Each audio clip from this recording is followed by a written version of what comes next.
एक बार भगवान श्री जगन्नाथ जी के एक भक्त हुए सालबेग जी। उनके जो पिताजी थे वो एक मुसलमान थे, पर उनकी माता हिंदू थी।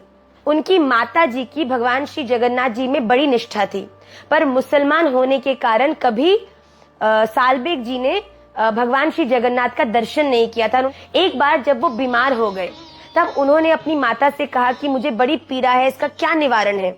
तो उनकी माता ने कहा कि आप भगवान श्री जगन्नाथ का ध्यान करो। माता के कहे अनुसार सालबेग जी ने ध्यान किया और उनका जो बुखार था वो ठीक हो गया।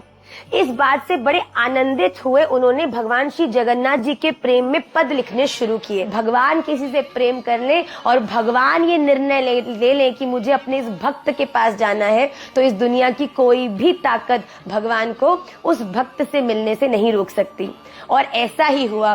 सालबेग जी तो मंदिर के भीतर नहीं जा पाए, पर भगवान श्री जगन्नाथ स्वयं रथ पर बैठ के रथ यात्रा के समय पर बाहर निकल के आ गए अपने भक्तों से मिलने के लिए।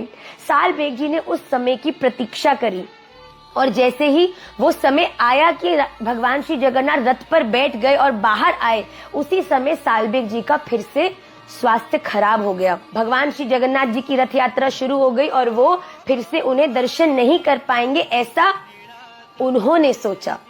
भगवान श्री जगन्नाथ जी जब रथ पर बैठ गए और उनके जो घर था उसके सामने से निकले, तो किसी कारणवश जगन्नाथ जी का रथ रुक गया।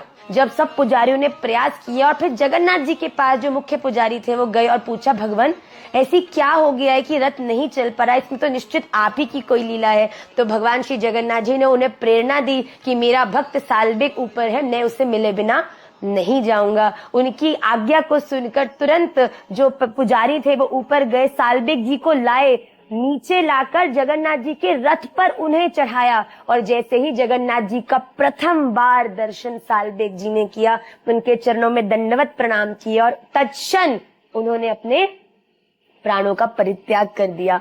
आज भी जब जगन्नाथ यात्रा होती है, रथ यात्रा होती है, तब जब जगन्नाथ जी का रथ जो है वो सालबेग जी के घर के बाहर से निकलता है, तब जगन्नाथ जी का रथ वहां पर कुछ समय खड़ा किया जाता है।